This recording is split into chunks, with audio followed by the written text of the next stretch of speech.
तो हेलो भाई लोग, कैसे हैं आप लोग। आज हम शुरू करने जा रहे हैं एक नया मानवा जिसका नाम है रिटर्न टू प्लेयर। इसकी रेटिंग 8+ थी, इसलिए मैंने इसे एक्सप्लेन करना चुना। आप लोग बताइएगा कि आप लोग को वीडियो कैसा लगा, तभी मैं इसे कंटिन्यू करूंगा। तो फिर चलिए अपने एक्सप्लेनेशन को स्टार्ट करते हैं। स्टोरी की शुरुआत में हमें एक सिस्टम विंडो को दिखाया जाता है जिसमें लिखा होता है आपने अपने गेम को सक्सेसफुली एंड कर लिया है। तभी हम देखते हैं अपने एमसी को जो बोलता है आखिरकार ये गेम खत्म हो चुका। हमें वो बताता है 10 साल पहले ये पूरी दुनिया एक गेम का मंच बन गई और हमें एक गेम का प्लेयर होने के तौर पे हमें सरवाइव करना था और इन मॉन्स्टर्स से लड़ना था। और जो तरह तरह के क्वेस्ट को असाइन किया करते थे हम उन्हें गेम मास्टर बोलते थे। और एक बात ऑब्वियस थी, हम वे नहीं थे जो इस खेल का आनंद ले रहे थे, बल्कि वे थे जो कि आसमानों से भी दूर रहा करते थे, जिन्हें गॉड्स बोला जाता है। कुछ गॉड्स केवल देख के ही मजे लिया करते थे, लेकिन कुछ तो अपने अवतार के थ्रू पार्टिसिपेट भी किया करते थे और वो प्लेयर्स को चुना करते थे अपनी आज्ञा मनवाने के लिए। और इसके रिजल्ट के तौर पे ह्यूमैनिटी अपने अंत पे आ गई। ये गेम सच में एक बहुत ही बड़ा जोक है। हमने इतना सारा मेहनत किया, लेकिन इस गेम का अंत मतलब इस इंसानियत का अंत सच में बहुत ही खराब है। मैं चाहता था कि अंत में मैं किसी भी तरीके से उन डॉचबैगों को किसी भी तरीके से खत्म कर सकूं। वो शायद किसी क्रिएचर या किसी चीज की बात कर रहा होगा। इस कंडीशन में मेरे लिए जीवित रहने का केवल एक ही रास्ता है। वो वहाँ एक ऊपर वर्म होल बनाया गया है जिसके माध्यम से मैं इस दुनिया से बचकर निकल सकता हूँ। हमें एक छोटे से वर्म होल को दिखाया जाता है जो कि ब्लैक कलर का होता है, लेकिन केवल एक ही प्रॉब्लम है जो कि है एक रूल जो कि एक सिलेक्टेड अवतार के अगेंस्ट बनाया गया है, जिससे कि वो वर्म होल में एंटर नहीं कर सकते। और अनफॉर्चुनेटली मैं भी उन्हीं में से एक हूँ। तो फिर क्या मेरा गॉड मेरे जैसे अंत को देखकर हंस रहा होगा या फिर मुझे दया की दृष्टि से देख रहा होगा? नहीं, उसके जैसा गॉड मेरे इस रिजल्ट के लिए मुझे ब्लेम करेगा। तभी हमें दिखाता है उसे सिस्टम विंडो शो होता है जिसमें लिखा होता है कि अचीवमेंट अनलॉक हो चुका है, एक बैड एंडिंग और एक लोनली वर्ल्ड। तभी एमसी बोलता है क्या तुमने बोला बैड एंडिंग? और वो अपने मन में बोलता है कि हाँ तुमने सही कहा, अगर इसे बैड एंडिंग नहीं बोला जाएगा तो मुझे नहीं पता कि आखिर किसे हम बैड एंडिंग बोलेंगे। एक लोनली वर्ल्ड, ये नाम सच में बहुत ही ज्यादा फिट बैठ रहा है और इससे अच्छा मेरे लिए कोई भी बेटर एक्सप्लेनेशन नहीं हो सकता, जो कि ह्यूमैनिटी का लास्ट सर्वाइवर है। तभी उसे सिस्टम विंडो में शो होता है, कॉन्ग्रेचुलेट किया जाता है आपको आपके सभी क्वेस्ट को कंप्लीट करने के लिए, वो भी अकेले। अब सर्वर जल्दी शट डाउन हो जाएगा, आपका खेलने के लिए शुक्रिया। एमसी हमारा बोलता है तो फिर क्या ये ऐसे ही खत्म होने वाला है? वो अपना स्वॉर्ड उठाकर उस सिस्टम विंडो के आर पार करता है। एमसी बोलता है कि और खेलने के लिए शुक्रिया, इसका मतलब ये है कि हम मेरा अब उन्हें कोई भी यूज नहीं है, मैं अब किसी भी काम का नहीं हूं उनके लिए। वो बोलता है यदि मैं इस दुनिया में, इस बर्बाद हुई दुनिया में अकेला फंसा रह जाऊंगा, इससे बढ़िया तो ये है कि मैं। तभी हम देखते हैं कि वो अपना स्वॉर्ड उठाता है और ठीक अपने सर के ऊपर रख लेता है, और जैसे ही वो स्वॉर्ड को अपने सर में स्टैब करने जाता है तभी उसे मैसेज शो होता है। तभी वो अपने सामने सिस्टम विंडो देखकर चौंक जाता है और बोलता है कि आखिर इसका क्या मतलब है। सिस्टम विंडो में लिखा होता है कि आप अपने एक प्लेयर के रूप में अपने एंड तक पहुंच चुके हैं। डीएलसी स्टोर अब आपके लिए अवेलेबल हो चुकी है। जिसे सुनकर एमसी बोलता है कि क्या आखिर डीएलसी स्टोर क्या है? हमें बताया जाता है डीएलसी के बारे में, जिसका फुल फॉर्म डाउनलोडेबल कंटेंट होता है। इसकी सहायता से आप एक्स्ट्रा डिजिटल कंटेंट को प्लेयर के रूप में इंस्टॉल कर सकते हैं जिसने अपने गेम को कंप्लीट कर लिया हो। इसमें हमें ये बताया जाता है कि अगर एक प्लेयर ने अपने गेम को पूरी तरह कंप्लीट कर लिया हो तो वो दूसरे डिजिटल कंटेंट को इंस्टॉल करके फिर उसे खेल सकता है। हमारा एमसी बोलता है ये तो यूजुअली कंसोल गेम में पाया जाता है, आखिर ये सामने मेरे अचानक कैसे आ गया? तभी उसे सिस्टम विंडो में बताया जाता है कि आप अपने डीएलसी प्रोडक्ट्स को खरीद सकते हैं अपने अर्न किए हुए पॉइंट्स को एक्सचेंज करके। एमसी बोलता है तो फिर मेरे पास खरीदने का चॉइस बच चुका है। तभी उसे दूसरा सिस्टम विंडो शो होता है जिसमें लिखा होता है कि आपके लिए एक completely new play through available किया गया है, जिसे देखकर एमसी भी हैरान हो जाता है और बोलता है क्या एक सेकंड प्ले थ्रू पैकेज? क्या इसके बारे में गॉड्स को पता है? नहीं, ऐसा नहीं हो सकता। अगर उन्हें पता होता तो वो मुझे ऐसे ही आजाद नहीं छोड़ देते। लेकिन आखिर ये फंक्शन अभी क्यों अपीयर हुआ? तो क्या ये कोई फिर चांस है या गिफ्ट जो कि खेल पूरा होने के बाद ही एक्टिवेट होता है? और वो मुस्कुराते हुए बोलता है नहीं, इसमें कोई भी स्ट्रेंज बात नहीं है, आफ्टर ऑल ये एक गेम है। और वो एक्साइटेड होते हुए बोलता है अगर ये केवल मेरा इमेजिनेशन नहीं है तो मैं पूरी तरह श्योर हूँ कि मैं सभी कुछ बदल डालूंगा इस गेम में। इस पैकेज को खरीदने के लिए मुझे 1 मिलियन पॉइंट्स की जरूरत है और मैंने जो शुरुआत से अपने पॉइंट्स को कलेक्ट किया है वो कुल मिलाकर 1.7 मिलियन है। हम देखते हैं कि वो परचेज के ऑप्शन को चूज कर लेता है। ये सच में बहुत ही अच्छी बात है, इसे मैंने अपने गेम के आखिरी पार्ट के लिए बचा रखा था। तभी सिस्टम विंडो में लिख के आता है सेकंड पैकेज खरीदने के लिए आपका शुक्रिया, इसमें आपके लिए स्पेशल बोनस भी जोड़ दिया गया है और आपके सेकंड प्ले थ्रू में डीएलसी के प्रोडक्ट्स भी अवेलेबल होंगे जिसे आप परचेज कर सकेंगे। हम देखते हैं कि हमारा एमसी अपनी आंखें बंद कर लेता है और बोलता है प्लीज अगर ये झूठ है तो इसे झूठ ही रहने देना। अगर मैं सचमुच फिर से सब कुछ शुरू कर पाता हूँ तो मैं एकदम से सब कुछ बदलने में सक्षम हो जाऊंगा, जिससे कि मैं इस भयानक अंत को बदलने में कामयाब हो जाऊंगा। हम देखते हैं कि हमारे एमसी के पास चारों तरफ से एनर्जी क्रिएट होने लगती है। तभी हम देखते हैं कि उसका आंख बंद हो जाता है। सिस्टम में लिख के आता है अपने सेकंड पैकेज में नए एंडिंग का लक्ष्य प्राप्त करने के लिए प्रयास कीजिए, बेस्ट ऑफ लक। और इतना बोलते ही हम देखते हैं कि अंधेरा हो जाता है। तभी हमारे एमसी का आंख खुलता है, जहाँ वो देखता है आसमान की तरफ और वो किसी चेयर पे बैठा होता है, अपने आसपास देखने लगता है। हम देखते हैं कि उसके आसपास बहुत सारे लोग दिखाई दे रहे होते हैं, जिसे देखकर वो बोलता है कि तो फाइनली मैं वापस आ गया। एमसी बोलता है मुझे लगता है कि स्टेटस विंडो अभी तक अनलॉक नहीं हुआ है। वो बोलता है सच में बहुत ही ज्यादा लंबा समय हो गया इतना शांति महसूस किए हुए। तभी हम देखते हैं कि वहां पर उसके पास एक लड़की आ जाती है और बोलती है उससे कि हे आखिर तुम यहाँ पे क्या कर रहे हो, जिसे देखकर एमसी भी हैरान हो जाता है और बोलता है जीशु हान, ये वो गर्ल थी जिसकी मैं बहुत ही ज्यादा क्लोज था जब मैं अपने कॉलेज में था। हमारे एमसी का ऐसा एक्सप्रेशन देख के वो लड़की उससे बोलती है क्या मेरे चेहरे पे कुछ लगा हुआ है। वो बोलता है कि ये मेरे से 1 साल छोटी है और दूसरों का बहुत ही ज्यादा ख्याल रखती है। जब मैं अकेला होता हूँ तो वो अक्सर मुझसे बात करने के लिए आती है। हमारे बीच बहुत ही ज्यादा अच्छे संबंध है, लेकिन मुझे ऐसा लगता है हमें कभी भी एक दूसरे से खुलकर बात करने का मौका नहीं मिला। एमसी उसे जवाब देता है नहीं कुछ तो नहीं लगा, चिंता मत करो। वो लड़की उससे भी बोलती है तो फिर तुमने पूरी रात वीडियो गेम खेला है और थक चुके हो है ना, तुम ऐसे ही गेम खेलते रहो और तुम्हारा जीपीए इस सेमेस्टर भी प्रॉब्लम में आ जाएगा। वो बोलता है अरे ठीक है ना। वो बोलती है कि आखिर तुम्हारे ठीक से क्या मतलब है। एमसी अपने मन में बोलता है वैसे भी ये सेमेस्टर इस साल स्टार्ट भी नहीं होने वाला, और उससे पूछता है कि आखिर आज डेट क्या है। वो लड़की उससे बोलती है आज 17 अगस्त है, जिसे सुनकर एमसी बोलता है तो फिर सच में आज 17 अगस्त है। इसका मतलब है कि वो झूठ नहीं था। और मैं बता दूं इसका सर गायब नहीं हुआ है, इसने बस सिर को झुका रखा है और ब्लैक हुडी पहन रखी है। वो बोलता है जैसा कि हमें बताया गया था मैं पहले दिन में वापस आ चुका हूँ। तभी वो लड़की उससे बोलती है शियान तुम अभी बहुत ज्यादा लेजी लग रहे हो, क्या तुम पूरी तरह से जगे नहीं हो। तो भाई हमें यहाँ पे हमारे एमसी का नाम बताया जाता है जो कि शियन होता है, तो हम इसे शियन ही बोलेंगे। वो लड़की उससे बोलती है तो फिर तुम फिर से लगातार वीडियो गेम्स खेलते रह गए। शियन बोलता है कि हाँ शायद मैंने नॉन स्टॉप वीडियो गेम खेला था, वो भी लाइफ और डेथ का, और मैं उसे फिनिश करके ही यहाँ आ रहा हूँ। और चेयर पे लेटते हुए बोलता है कि सच में मैं वापस आ गया। वो लड़की उससे बोलती है कि क्या तुम्हें पता भी है कि हमारे क्लासेस नेक्स्ट वीक से स्टार्ट होने वाले हैं। सीएन बोलता है कि हाँ मालूम है, तुम्हारा बताने के लिए बहुत ही ज्यादा शुक्रिया। सीएन अपने मन में बोलता है कि मैं जीशु का बहुत ही आभारी था, और ये केवल इसलिए नहीं क्योंकि वो मेरा बहुत ही ज्यादा ख्याल रखते थे। तभी जीशु कुछ देखती है और बोलती है अरे यार क्या तुम कहीं और चलना पसंद करोगे। तभी सीएन उससे बोलता है कि आखिर तुम ये अचानक से क्यों बोल रही हो, और वो सामने की तरफ देखता है और बोलता है कि अच्छा तो तुम इसके लिए बोल रहे थे। हम देखते हैं कि सामने से एक बंदा आ रहा होता है जिसका नाम जियोंगयोन ली होता है। शियन बोलता है कि ये तो वो है जो कि जीशु पे दौरे डाला करता था और मुझ पे गेम एडिक्ट का लेबल लगा दिया था। हाँ ये मुझे याद है, लेकिन मुझे ये नहीं मालूम है कि आखिर इसके साथ फर्स्ट प्ले थ्रू में क्या हुआ था। लेकिन फैक्ट ये है कि मुझे ये बंदा इसलिए याद नहीं है क्योंकि ये फर्स्ट स्टेज को ही पार नहीं कर पाया था। तभी शियन जीशु से बोलता है नहीं अगर ये मेरी वजह से है तो हमें यहाँ से हिलने की कोई जरूरत नहीं। जीशु उससे बोलती है कि आखिर तुम्हारा ये कहने का क्या मतलब है। जीशु उससे बोलती है कि एक दिन पहले तो तुम उसे देखकर उसके सामने खड़े भी नहीं रह सकते थे। शियन बोलता है क्या मैं ऐसा था, चलो मुझे अब उसके बारे में कोई चिंता नहीं है। और वो अपने माइंड में बोलता है कि वैसे भी 10 साल पहले ही गुजर चुके हैं। तभी जीशु शियन से बोलती है वैसे भी मुझे अभी भी कंफर्टेबल महसूस हो रहा है क्योंकि वो मुझे एक क्रीप की जैसे लगातार घूरे जा रहा है, और ये बहुत ही ज्यादा एनोइंग होगा अगर वो मुझसे बात करने की कोशिश करता है तो फिर चलो हम कहीं और चलते हैं। तभी जीशु शियन से बोलती है किसी डायरेक्शन में देखते हुए हे शियन आखिर वो वहाँ पर क्या चल रहा है। जीशु की इस बात सुनकर शियन थोड़ा सा घबरा जाता है और बोलता है कि हाँ ये वही समय है जब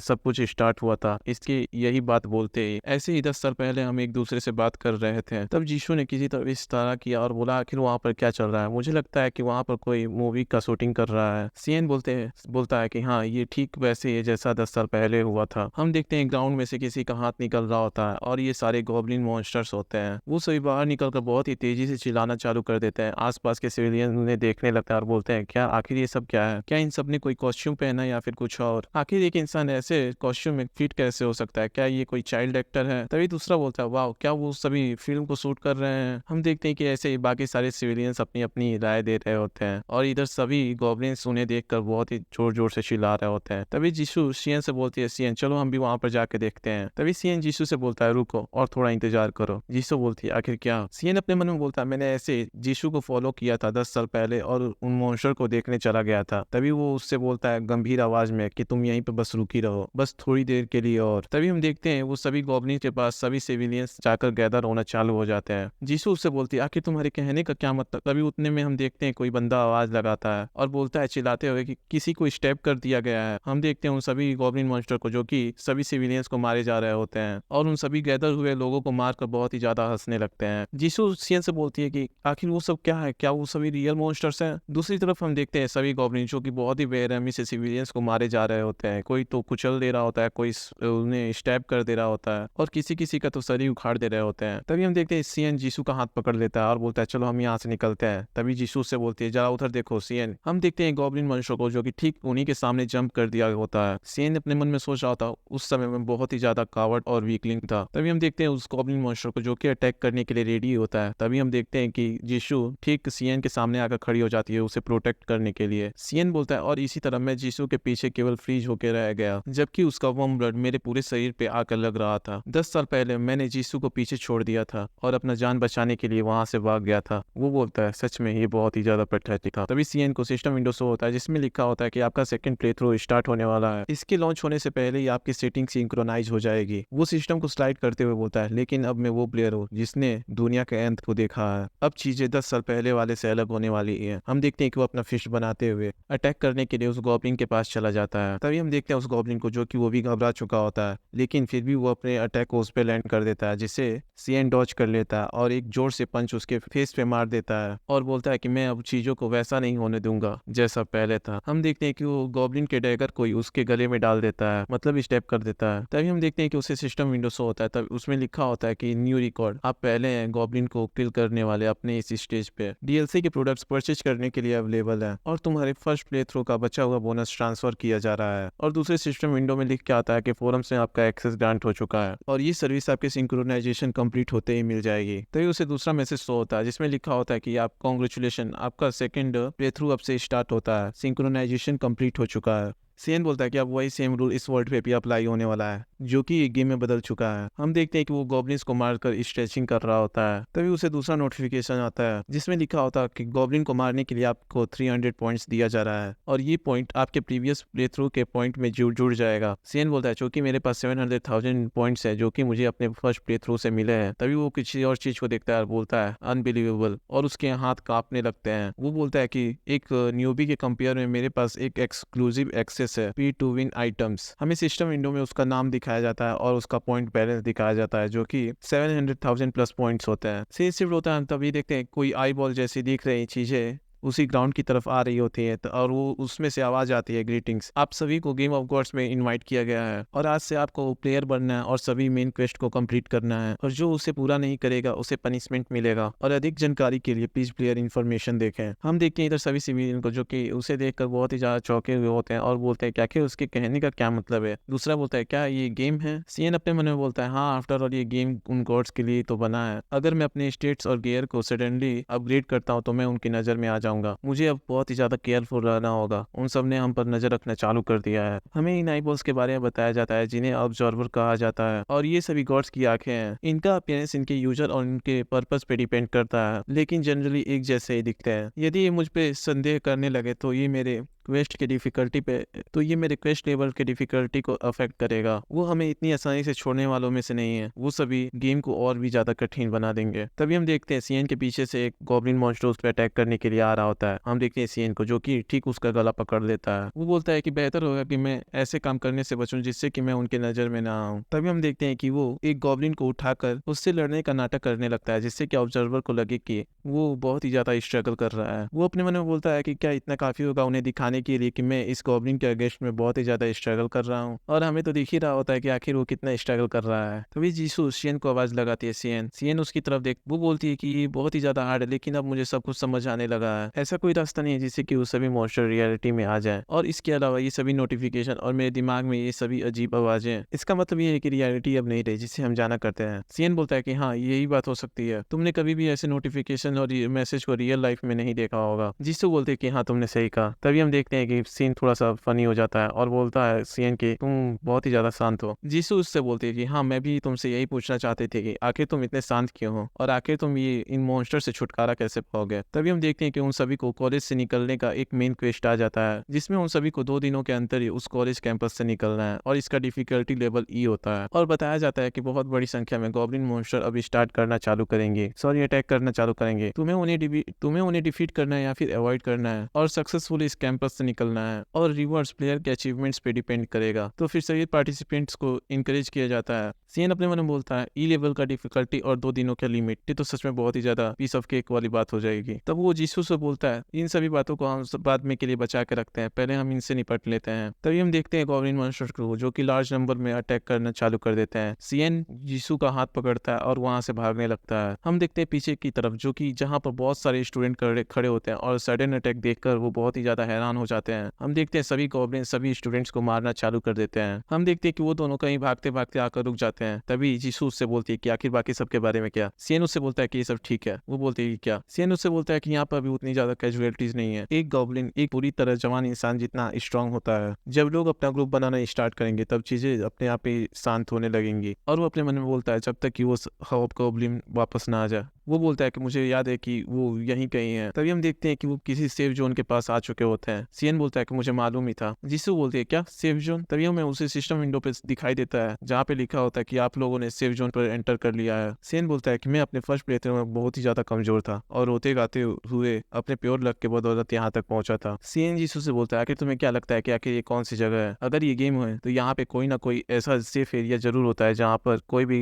मॉन्स्टर्स एंटर नहीं कर सकते हैं। हम देखते हैं वो सभी गॉब्लिन्स को जो कि उनका पीछा करके वहां तक आ चुके होते हैं और सभी बैरियर्स पर अटैक करके उसे तोड़ने की कोशिश कर रहे होते हैं, लेकिन किसी से भी वो बैरियर नहीं टूट रहा होता, जिससे कि वो बहुत ही ज्यादा गुस्सा और फ्रस्ट्रेट होकर वहां से निकलने लगते हैं। सीएन जीसू से बोलता है क्या तुमने देखा वो सभी वापस जा रहे हैं क्योंकि वो सभी अंदर नहीं आ सकते हैं। जीसू बोलते हैं कि हाँ तुमने सही कहा, मुझे अब जाके आराम मिला। हम देखते हैं कि वो थक कर वहीं पर बैठ जाती है। सीएन उससे बोलता है कि हाँ हमें यहाँ पर कुछ देर रुक कर आराम कर लेना चाहिए कहीं जाने से पहले। सीएन अपने मन में बोल रहा होता है अपने मूव करने से पहले मुझे जीसू को पहले अच्छे से सिक्योर करना होगा। उसे सिक्योर करने से मतलब शायद उसे प्रोटेक्टिव गियर देने की बात कर रहा होता है। वो बोलता है मेरे ऐसा करने से शायद वो गॉब्लिन्स के सामने थोड़ी देर खड़ा होने के काबिल रहे। तभी हम देखते हैं एक लड़की और लड़के को जो कि उन सभी गॉब्लिन मॉन्स्टर से बचकर भाग रहे होते हैं और बोलते हैं कि व्हाट द हेल, आखिर ये सभी चीजें हैं क्या। तभी हम देखते हैं कि उनके बीच में जीसू एंटर कर देती है जिसके पास प्रोटेक्टिव गियर, वेपन्स और कुछ पोशंस होते हैं। तभी वो बंदा जीसू को देखता है और बोलता है क्या ये जीसू है। आखिर आखिर ये सब क्या चल रहा है। हम देखते हैं कि वो गॉब्लिन्स पे अटैक करके उन्हें मार चुकी होती है। तभी हमें 3 घंटे पहले का सीन दिखाया जाता है जहाँ सीएन ने बोला होता है पहले मुझे इसे सिक्योर करना होगा, लेकिन उससे पहले हम देखते हैं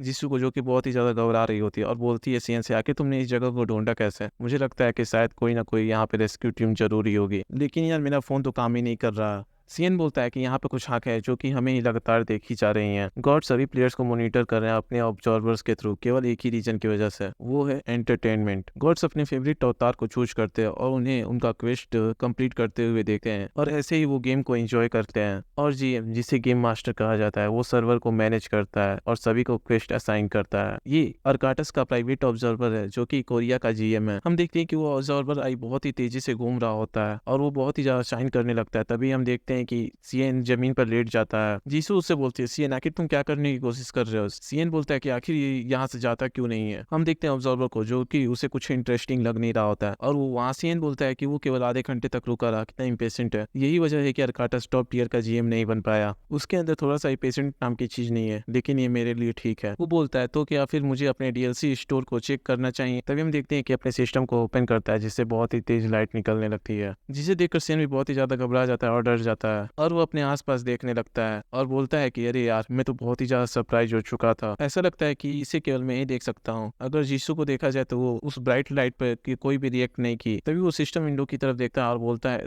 जिसमें लिखा होता है कि अर्थ को एक करीना की तरह चूज किया गया है जहाँ पर गेम्स को खेले जाएंगे। सीएन उसे देखता है और बोलता है क्या क्या ये वेब ब्राउजर है। वीडियो गेम फोरम्स गॉड्स द्वारा इस्तेमाल किए जाते हैं। एक जनरल डिस्कशन गाइड, तो क्या ये रेगुलर इंटरनेट फोरम का कोई कॉपी है। और ये आखिर चैट रूम क्या है। तभी हम देखते हैं सिस्टम विंडो पे लिखा होता है welcome to the chat room. Anonymous user 48 ने चैट रूम में एंटर कर दिया है। सीएन बोलता है ऐसा लगता है कि इसे रेगुलर इंटरनेट चैट की तरह ऑपरेट किया जा सकता है। हम देखते हैं कि उस चैट रूम में एक बंदा उसे मैसेज कर रहा होता है कि आखिर ये एनोनिमस बंदा कौन है जो कि अभी अभी आया है, क्या तुम्हें नहीं किसी ने सिखाया कि तुम्हें खुद को इंट्रोड्यूस करना चाहिए। और ऐसे ही बहुत सारे बंदे अलग अलग कंट्री से मैसेज करना चालू कर देते हैं और वो सीएन और जीसू के बारे में ही बात कर रहे थे कि आखिर वो कैसे सेफ जोन में चले गए और उन्हें कैसे पता चला कि वो सेफ जोन कहाँ पर है। सीएन थक कर बैठ जाता है और बोलता है ये बहुत ही ज्यादा लंबा है, ऐसा लगता है कि वो मेरे और जीसू के बारे में बात कर रहे हैं। ये चैट रूम वाली चीज उतनी ज्यादा खराब नहीं है, ये मेरे लिए इन्फॉर्मेशन का एक जरिया बन सकती है, मैं अगली बार कुछ ना कुछ जरूर पोस्ट करूंगा। तभी हम देखते हैं कि वो अपने डीएलसी स्टोर को ऑपरेट करता है जहाँ की उसको बहुत सारे इक्विपमेंट्स और वेपन्स दिखाई देने लगते हैं। सीएन उन सभी गियर्स और वेपन्स को देखकर बहुत ही ज्यादा दंग हो चुका होता है और बोलता है इन सब की क्वालिटीज और लेवल बहुत ही ज्यादा अनबिलीवेबल है और कुछ कुछ को लॉक रखा गया है जिसे मिशन को कंप्लीट करने से उसे ओपन किया जाएगा। वो एक आइटम की तरफ देख रहा होता है जिसपे पेन का साइन लगा होता है जिसपे लिखा होता है कि मेन क्वेस्ट इनकम्प्लीट। हम देखते हैं कि उस आइटम पे कुछ लिखा होता है जिसपे first play through transfer package जैसा कुछ लिखा होता है जो कि अच्छे से दिख नहीं रहा होता है। सीएन बोलता है इसे देखने में बहुत ही ज्यादा इंपॉर्टेंट लगता है लेकिन ये अभी भी लॉक्ड है। हालांकि मुझे कुछ कुछ आइडियाज हैं कि आखिर मुझे क्या क्या ट्रांसफर हो चुके हैं, लेकिन मुझे नहीं मालूम कि इसे पूरा ट्रांसफर किया जाएगा किया था, इसका कोई एक्सप्लेनेशन नहीं है। लेकिन मुझे लगता है कि ये पार्सल ट्रांसफर भी बहुत बड़े सौदे की बात होगी। मैंने फर्स्ट प्ले थ्रू में बहुत ही अच्छा किया था, चलो देखते हैं कि आखिर यहाँ पे कुछ और स्पेशल आइटम्स है या नहीं। तभी हम देखते हैं कि उसे मल्टीपल पैकेज वाला कुछ आइटम दिखता है जिसे वो उठा लेता है। हमें बताया जाता है कि ये आइटम उन बंदों के लिए जो कि अपने फर्स्ट प्ले थ्रू में अकेले ही गेम को कंप्लीट कर लिया था, अब आप अपने सेकंड प्ले थ्रू को अपने फ्रेंड के साथ एंजॉय कर सकते हैं। सीएन बोलता है क्या कि इसके कहने का क्या मतलब है, क्या इससे हम कोई पार्टी बना सकते हैं। हमें पार्टी के रूल्स के बारे में बताया जाता है जिसमें लिखा होता है कि पार्टी एक ऐसा कॉन्ट्रैक्ट है जिसमें मेंबर्स एक दूसरे के साथ विश्वासघात नहीं कर सकते। आप लगभग 5 पार्टी मेंबर्स को रिक्रूट कर सकते हैं और इससे तरह तरह की बेनिफिट्स आपको मिलेंगे। इसमें आपको स्किल प्रोफिशिएंसी का बोनस मिलेगा और आपके स्किल्स भी शेयर होंगे। और पार्टी लीडर किसी को भी इनवाइट कर सकता है और किसी को भी निकाल सकता है। और हमें इसके परचेज पॉइंट्स को बताया जाता है जो कि 20,000 होता है। सीएन उसे देख के हैरान हो जाता है और बोलता है क्या 20,000, क्या ये इतना ज्यादा महंगा है। लेकिन चलो ये अच्छी बात है, मैंने 700,000 पॉइंट्स को बचा लिया था, वरना मैं तो इसे इमेजिन भी नहीं कर सकता था खरीदने का। अगर सभी आइटम्स के दाम इतने ही ज्यादा महंगे हुए तो मुझे अपने सभी पॉइंट्स को संभाल कर खर्च करने होंगे। तभी हम देखते हैं एक बंदे को जो कि चिल्लाते हुए सभी को आवाज लगाता है और बोलता है सभी लोग यहाँ पर आ जाओ। मुझे नहीं पता क्या चल रहा है, लेकिन अगर हम सभी साथ में रहते हैं तो हम लोग सुरक्षित रहेंगे। सीन बोलता है देखने से ऐसा लगता है कि वो सभी सिचुएशन को समझने लगे हैं। हम देखते हैं उन सभी बंदों को जो कि चिल्ला रहे होते हैं कि हम सभी मिलकर यहाँ से बाहर निकल सकते हैं, चलो साथ में मिलकर हम सभी मॉन्स्टर्स को मार डालते हैं। हम देखते हैं कि वो बहुत ही ज्यादा पॉप अप हो जाते हैं और मॉन्स्टर की तरफ अटैक करने के लिए बढ़ जाते हैं और उन सभी मॉन्स्टर्स को गाली देते हुए उन सभी को मारने लगते हैं। लेकिन उन सब की बैंड बज रही होती। तभी हम देखते हैं एक लड़की को जो कि चिल्लाते हुए बोल रही होती कोई मेरी मदद करो। गॉब्लिन उस लड़की की तरफ बढ़ रहे होते हैं। तभी एक बंदे को देखते हैं जो कि आकर ठीक उसके सर पर बहुत जोर से एक डंडे से मार देता है। वो सही बोलते हैं कि सभी लोग एक साथ रहो। हम देखते हैं अब अपने इधर एमसी को जो कि अभी भी शांत बैठा होता है और सब कुछ देखे जा रहा होता है। तभी जीसू सीएन से बोलते हैं सीएन क्या हम हमेशा के लिए यहीं पे रुकने वाले हैं। तभी सीएन उससे बोलता है अरे यार तुमने तो अचानक से बोल के मुझे डरा ही दिया। नहीं, हम अब यहाँ पे रुकने वाले नहीं है, हम भी वहाँ पे जाएंगे। अब हम देखते हैं जीसू को जो कि बहुत ही ज्यादा क्रीपी सा स्माइल दे रही होती है और बोलती है कि तो फिर चलो चलते हैं क्योंकि मुझे बहुत ही ज्यादा भूख लग रहा है। सीएन बोलता है क्या भूखी हो ऐसी समय पर, अच्छा हाँ हाँ चलते हैं चलो। वो बोलता है चलो उसके क्वेश्चन तो खत्म हुए, ये मेरे लिए बहुत ही अच्छी बात है। ऐसा लगता है कि वो इस सिचुएशन के आदी होने लगी है, क्योंकि अगर मैं उसे बता देता जो मैं जानता हूँ तो ये बहुत ही ज्यादा वियर्ड हो जाता। तभी वो जीसू से बोलता है अरे हाँ मैं तो इसके बारे में भूल ही गया था, उससे पहले ये ले लो। हम देखते हैं कि वो एक डैगर को उसको देता है। जीसू उससे बोलते क्या ये वो डैगर नहीं है जो कि तुमने उस गॉब्लिन से लिया था, और ये अगर तुम मेरे को दे रहे हो तो तुम्हारे बारे में क्या। सीएन बोलता है कि मैं दूसरा ले लूंगा, तुम्हें इसका बहुत ही ज्यादा जरूरत पड़ेगा। तभी जीसू सीएन से बोलती है सीएन क्या ये तुम ही हो, मुझे मालूम था कि तुम थोड़े डिफरेंट हो, लेकिन तुम्हारा शुक्रिया इसके लिए, मैं इसका बहुत ही अच्छे से इस्तेमाल करूंगी। सीएन उससे बोलता है ये उतना ज्यादा अच्छा नहीं है क्योंकि इसमें बहुत ही ज्यादा जंग लग चुका है, लेकिन ये तुम्हारे सेल्फ डिफेंस के लिए काफी है। जीसू बोलती है अच्छा ठीक है। तभी सीएन उससे बोलता है कि हाँ ये भी ले लो। हम देखते हैं वो कुछ सर्कल टाइप का कुछ उसे देता है, इसका नाम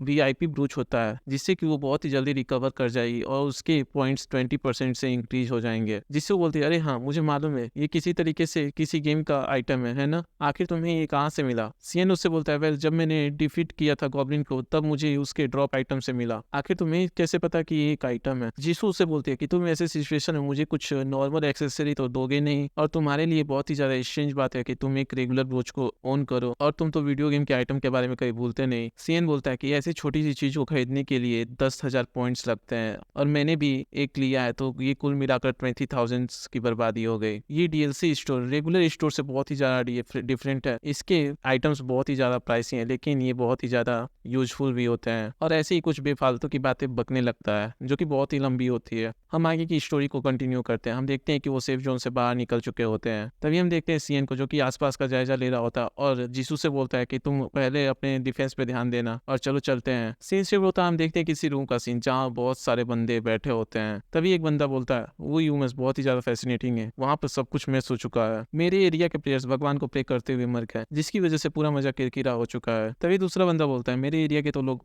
लगातार धुआं उड़ाए जा रहे हैं। और अक्राटस तुम्हारे एरिया के बारे में क्या? अक्राटस बोलता है हाँ, मेरे एरिया में एक बंदा है जो कि मेरे इंटरेस्ट को अपनी तरफ खींच लिया है, एक सेलेस्टियल स्लेयर। सीन शिफ्ट होता है, हम देखते हैं जीसू और सीन के, जो कि झाड़ियों के पीछे छिपकर मॉन्स्टर्स को लड़ते हुए देख रहे होते हैं। तभी सीएन उससे बोलता है कि जीसू मेरे पास एक बहुत ही अच्छा प्लान है। जीसू उससे बोलती है कि आखिर कैसा प्लान? वो बोलता है कि इतने बड़े लार्ज नंबर में जो गॉब्लिन्स हैं, इनका कोई ना कोई लीडर जरूर होना चाहिए। जीसू बोलती है क्या गॉब्लिन लीडर? आखिर तुम्हें इसके बारे में कैसे पता? सीएन बोलता है ये तो यूजुअली नॉर्मल वीडियो गेम्स में होता है और ये हर किसी वीडियो गेम एडिक्ट को मालूम है। जीसू बोलती है अच्छा तो ऐसा है क्या? चलो तुमने माना तो कि तुम एक वीडियो गेम एडिक्ट हो। सीएन बोलता है कि मैं तुम्हें अभी भी सुन सकता हूँ, चलो छोड़ो, लेकिन तुमने तो वाइल्ड लाइफ डॉक्यूमेंट्रीज तो देखी ही होंगी कि हर एक जानवरों के झुंड का एक लीडर जरूर होता है। जीसू बोलती है हाँ ये तो कॉमन सी बात है, एक एनिमल के झुंड का कोई एक मेन लीडर होना। सीएन बोलता है कि हाँ वही लीडर इस क्वेस्ट का मेन बॉस हो सकता है और अगर बॉस डिफीट नहीं होता है हम अपने फर्स्ट क्वेस्ट को कंप्लीट नहीं कर पाएंगे और यहाँ से नहीं निकल पाएंगे। जीसू उससे बोलती है तो क्या तुम खुद से बॉस को डिफीट करना चाहते हो? सीएन उससे बोलता है हाँ, और उसी लिए मुझे तुम्हारी मदद चाहिए। तभी हम देखते हैं कि जीसू वो सभी गॉब्लिन मॉन्स्टर से बचकर भाग रही होती है। वो बोलती है सबसे पहले परफ्यूम ऑफ टेम्पटेशन, जिससे कि मैं बहुत सारे वीक मॉन्स्टर्स को अपनी तरफ गैदर कर सकती हूँ इसे लेते ही। और दूसरी बात, जब ये सभी मॉन्स्टर एक जगह पूरी तरह गैदर हो जाएंगे तब मैं ये दूसरा परफ्यूम मतलब पोशन यूज करूंगी। अपने पकड़े जाने से पहले हमें बताया जाता है उस पोशन का नाम, जो कि स्टेल्थ पोशन होता है, जिससे कि यूजर अगर इसे कंज्यूम करता है तो वो 5 मिनट तक अपने प्रेजेंस को पूरी तरह हाइड कर सकता है। वो बोलती है सीएन से तो फिर मैं एक बेट के तौर पे हूँ। सीएन उससे बोलता है कि मैं तुम पे बहुत ही ज्यादा भरोसा कर रहा हूँ, बाकी सब मैं खुद से संभाल लूंगा, क्या तुम्हें लगता है कि तुम ये कर सकोगी? जिससे बोलती है कि हाँ मैं अपना ट्राई करूंगा, लेकिन ये तुम्हें सभी पोशंस कहाँ से मिले? तभी हम देखते हैं कि उसके पीछे बहुत सारे मॉन्स्टर लगे होते हैं। वो बोलती है कि ऑलराइट, मैंने बहुत सारे मॉन्स्टर्स को अपनी तरफ अट्रैक्ट कर लिया है, अब ये समय आ चुका है। हम देखते हैं कि वो अपने हाथ में कोई पोशन लेती है। तभी हम देखते हैं एक बंदे को जो कि चिल्लाते हुए उसकी तरफ आ रहा होता है और ये वही बंदा होता है जो कि 3 आवर्स पहले हमें दिखाया गया था, जो कि मॉन्स्टर से बच के भाग रहा होता है। उसके साथ साथ एक लड़की भी होती है और मैं बता दूं कि ये वही बंदा है जिसका नाम जोंगियो है, जिसे हमने एपिसोड की शुरुआत में देखा था। तभी जीसू से देखती है और बोलती है क्या ये जोंगियन ली है? जोंगियन बोलता है कोई तो मेरी मदद करो प्लीज। जीसू सीएन से बोलती है क्या सीएन इन गॉब्लिन्स के लीडर को डिफीट करना जरूरी है, क्योंकि हमारा मेन ऑब्जेक्टिव तो यहाँ से बचकर निकलना है। तभी हम देखते हैं जीसू को, जो कि जोंगियन के पीछे आ रहे मॉन्स्टर की तरफ बढ़ जाती है और बहुत ही रफ्तार से उन सभी मॉन्स्टर्स को मार डालती है। और अपनी इस स्पीड को देखकर वो भी बहुत ही ज्यादा हैरान हो जाती है और बोलती है कि आखिर ये क्या था? मेरी बॉडी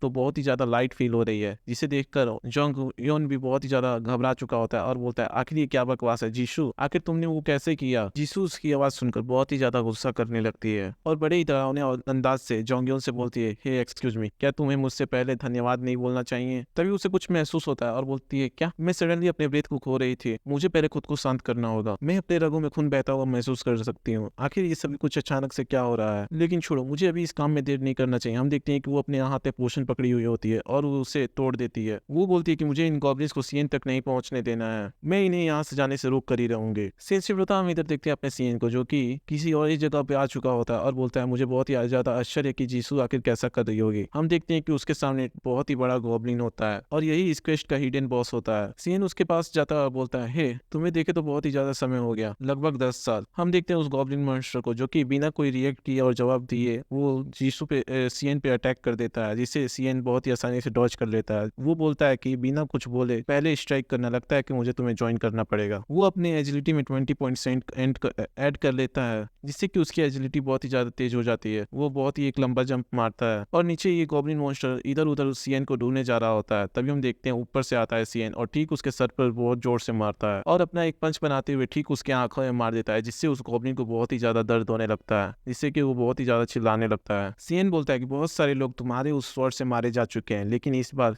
ये ऐसा नहीं होने वाला। हम देखते हैं कि वो एक पत्थर को उठाता है और अपने स्ट्रेंथ में 10 पॉइंट्स को ऐड करते हुए वो पत्थर को बहुत ही तेजी से उसकी तरफ थ्रो कर देता है, जो कि ठीक जाकर उसके हाथ पे लगती है, जिससे कि उसका स्वॉर्ड उसके हाथ से छूट जाता है। सीएन बोलता है इस स्वॉर्ड को मेरे लिए यूज करना सच में बहुत ही ज्यादा अच्छा होगा। हम देखते हैं कि वो उस स्वॉर्ड को ले लेता है और बोलता है चलो फिर अलविदा बोलो। हम देखते हैं वो स्वॉर्ड लेकर उसके ठीक सर के ऊपर आ जाता है और बहुत ही तेजी से एक स्विंग मारता है, जिससे कि उसका हेड पूरी तरह अलग हो जाता है। सिस्टम विंडो में लिख के आता है आपने एक हिडन बॉस को डिफीट कर दिया है और ये एक नया रिकॉर्ड है। आपने हॉबगॉब्लिन के लीडर को रिवॉर्ड के तौर पे पाया है और साथ ही में आपको 500 पॉइंट्स रिवॉर्ड के तौर पे मिल रहे हैं। सीएन बोलता है कि ये रिवॉर्ड इस हिडन बॉस के लिए वर्थ इट था। और हाँ भाई, ये देख लो लीडर कुछ ऐसा दिखता है और उसमें लिख के आता है कि आपका स्ट्रेंथ 10 पॉइंट से इंक्रीज हो चुका है और ये आपके मेन क्वेस्ट से अफेक्टेड नहीं है। सीएन बोलता है एक आइटम जो कि मेन क्वेस्ट से अफेक्टेड नहीं है, ये उतना भी ज्यादा बुरा नहीं है। सीएन बोलता है अभी के लिए रैंक एफ और लिमिट केवल 100 पॉइंट्स है। मुझे लगता है कि ऐसा इसलिए क्योंकि ये एक पहला मेन क्वेस्ट है।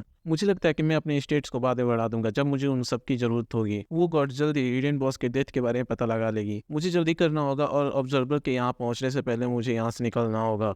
और वो किसी डायरेक्शन की तरफ देखते हुए बोलता है क्या जीसू उस डायरेक्शन में होगी। वो बोलता है कि ये बहुत ही ज्यादा अजीब बात है कि गॉब्लिन सब तक यहाँ पर नहीं आए और वो स्टेल्थ पोशन केवल 5 मिनट तक ही रुकती है। मुझे मत बोलना कि वो इसमें कामयाब नहीं हो पाई और या फिर मैंने ही इसे जल्दी खत्म कर दिया। तभी हम देखते हैं गॉब्लिन मनुष्य जो कि उसके आसपास से गुजर कर भाग रहे होते हैं, जो कि बहुत ही ज्यादा डरे हुए होते हैं। सीएन भी उन सभी को देखकर हैरान हो चुका होता है और बोलता है क्या ये सभी गॉब्लिन मॉन्स्टर किसी चीज से डरे हुए हैं। तभी वो कुछ महसूस करता है और बोलता है क्या नहीं, ऐसा नहीं हो सकता, क्या जीसू के साथ कुछ हो गया है। तभी वो अपना स्पीड बढ़ाते हुए किसी डायरेक्शन की तरफ बहुत तेजी से दौड़ने लगता है। वो बोलता है ये एक धुंधली गंध से ढका हुआ है लेकिन हर जगह खून की महक आ रही है। मुझे मालूम था कि मुझे उसे अकेले नहीं जाने देना चाहिए था, केवल अपनी वजह से मैं उसे दूसरी बार मरने नहीं दे सकता। सीन शिफ्ट होता हम देखते हैं जीसू को जो कि बहुत सारे मॉन्स्टर को लगातार मारे जा रही होती है और सभी मॉन्स्टर्स को बड़ी बेरहमी तरीके से मीट के टुकड़े जैसे काटे जा रही होती है। तभी हम देखते हैं कि वहां पर सीएन आ जाता है और अपने सामने के नजारे को देख के बहुत ही ज्यादा हैरान हो चुका होता है, क्योंकि वहां पर जीसू ने गॉब्लिन मॉन्स्टर्स की लाशें बिछा रखी थी। जीसू बोलती है ओ सीएन, तो फिर तुम फाइनली यहाँ पर आ चुके। हम देखते हैं कि उसके हाथ से उसका डैगर छूट जाता है और वो डायरेक्ट जमीन पर बैठ जाती है। सीएन उससे पूछता है कि आखिर यहाँ पर चल क्या रहा। हम देखते हैं जीसू के फेस पे एक हल्की सी स्माइल होती है। वो बोलता है कि गॉब्लिन्स बहुत ही ज्यादा पुश ओवर होते हैं लेकिन क्या इसने सभी को अकेले मार डाला। वो जीसू से पूछता है आखिर क्या हुआ, आखिर स्टील्थ पोशन का क्या हुआ। जीसू हंसते हुए उसे बताती है जब मैं मॉन्स्टर्स को अपनी तरफ अट्रैक्ट कर रही थी तब मैं उन दोनों से टकरा गई। हम देखते हैं कि उसके चेहरे पर थकान बहुत ही ज्यादा साफ साफ दिखाई दे रहा होता है। सीएन बोलता है क्या जोंगयुन, आखिर वो साइड में कौन है। जीसू उसे बताती है कि जब मैंने पहली बार उसे देखा था तो वो ठीक था लेकिन अब वो पूरी तरह अनकॉन्शियस हो चुका है। मुझे लगता है कि वो अब केवल लाश है। वो बहुत ही फनी सा फेस बनाते हुए बोलती है कि मुझे लगता है गॉब्लिन्स ने इसे बहुत ही ज्यादा डरा दिया है लेकिन इतनी ज्यादा देर तक बेहोश होना, मुझे लगता है कि ये कुछ और है। सीएन बोलता है मुझे लगता है कि वो तुम थे जिसकी वजह से ये इतना ज्यादा डर चुका है, ना कि गॉब्लिन्स। वो बोलती है कि मैं, आखिर वो कैसे। सीएन बोलता है चलो छोड़ो इसे जीसू, क्या मैं तुम्हारा स्टेटस विंडो देख सकता हूँ। चलो मैं तुम्हारे इन्फॉर्मेशन को देखने के लिए रिक्वेस्ट सेंड कर रहा हूँ, तुम्हें केवल इसे एक्सेप्ट करना है। वो बोलती है कि अच्छा ठीक है। अरे वाह, ये तो आ गया। तो क्या मुझे केवल एक्सेप्ट क्लिक करना है ना। सीएन उसके स्टेटस विंडो को देखते हुए बोलता है इसके स्टेट्स तो एवरेज से अच्छे हैं लेकिन ऑर्डिनरी से कुछ भी अलग नहीं है। तभी उसे कुछ चीज दिखाई देता है और बोलता है कि नहीं रुको, आखिर इस चीज यहाँ पर क्यों है। हम देखते हैं कि स्कल जैसे चीज को जो कि रेड कलर में होता है। सेलेस्टियल स्लेयर ये एक ऐसा रेयर पैसिव एबिलिटी है जो कि डबल एस रैंक में रखा गया है। मैंने इसे केवल एक बार फर्स्ट प्ले थ्रू में अपने देखा था। मेरे फर्स्ट प्ले थ्रू में एक इंसान था जिसे ब्लड डीमन का टाइटल दिया गया था और वो एक ऐसी दुनिया से आया था जहाँ पर mystical martial art technique exist करती हैं और उसका नाम जिन था। मैं उससे अपने क्वेस्ट के दौरान मिला था और वो दूसरे डायमेंशन का बहुत ही ज्यादा स्ट्रॉन्गेस्ट मास्टर माना जाता था और उस ब्लड डीमन के पास भी सेलेस्टियल स्लेयर पैसिव स्किल था। अगर सेलेस्टियल स्लेयर के इफेक्ट को देखा जाए तो सच में बहुत ही ज्यादा टेरिफाइंग है। हम देखते हैं उसी सीन, वही समय का सीन जहाँ पर गॉब्लिन्स जीसू से डर कर भाग रहे थे। सीएन बोलता है कि ये सेंस बनाता है कि आखिर वो सभी गॉब्लिन्स डर कर उससे क्यों भाग रहे थे और यदि सेलेस्टियल स्लेयर के पावर्स को पूरी तरह से नियंत्रित नहीं रखा गया तो यूज करने वाला पर्सन खुद को खो सकता है और पूरी तरह पागल हो सकता है। जीसू में अभी वो कैरेक्टरिस्टिक्स नहीं दिख रहे हैं, मुझे उस पर अपनी नजर बनाई रखनी पड़ेगी। लेकिन सवाल तो ये, तभी हम देखते हैं जीसू से क्वेश्चन करने लगती है। जीसू, सीएन आखिर तुम्हें क्या लगता है कि ये सेलेस्टियल स्लेयर मेरे ट्रेट्स के अंदर में आती है। सीएन अपने मन में बोल रहा होता है कि आखिर इसके बारे में मैं उसे कैसे एक्सप्लेन करूं। ये गलत होगा अगर मैं उसके बारे में इंफॉर्मेशन छुपाऊंगा तो। नहीं, मुझे वो चीज स्ट्रिक्टली बोल देना चाहिए जो कि इसके लिए जरूरत है। तभी सीएन उससे बोलता है बेसिकली बात ये है कि ये ट्रेड तुम्हें और भी ज्यादा स्ट्रॉन्गर बना सकती है जैसे तुम ब्लड को देखोगी। जिसू अपने डैगर को उठाते हुए बोलती है ये तो सच में बहुत ही ज्यादा स्कैरी एबिलिटी लगता है, और वो उस वर्ड या फिर तुम उसे डैगर कर लो उससे सीएन की तरफ ले जाती है। सीएन उससे बोलता है ये स्किल तुम्हारे लिए बहुत ही ज्यादा डेंजर हो सकता है अगर तुम इसे अच्छे से यूज नहीं करती हो तो। वो बोलता है लेकिन इस स्किल के साथ शुरुआत करने से अपना अलग ही फायदा है। अगर उसके वुंड्स को देखा जाए तो सेलेस्टियल स्लेयर पैसिव स्किल और वो ब्रूच साथ साथ इफेक्टिव हो रहा है जिससे कि वो बहुत ही ज्यादा जल्दी रिकवर किए जा रही है। वो बोलता है अगर ये बात चली रही है तो क्या फिर जिसू तुम मेरी बात सुन रही हो? जिसू बोलती है कि हाँ बोलो, क्या तुम मुझसे कॉन्ट्रैक्ट बनाना पसंद करोगी? जिसू बोलती है क्या कॉन्ट्रैक्ट? उसे उसके बारे में कुछ समझ में नहीं आ रहा होता है लेकिन वो बहुत ही ज्यादा शर्मा रही होती है।